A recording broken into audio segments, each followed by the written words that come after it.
ntumbwire ko waruje gukora interview nuka gutya. Funga umunwa, hari umuntu uri kunukira. Ese we kunuka? Ego komana, indi.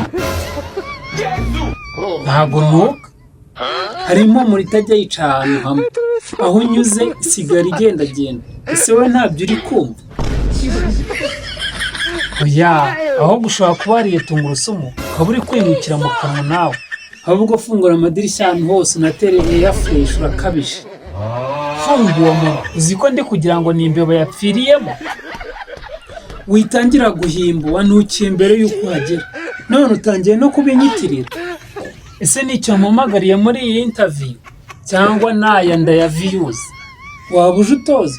Wiriwe mu kiyede none uhise uhinduraza.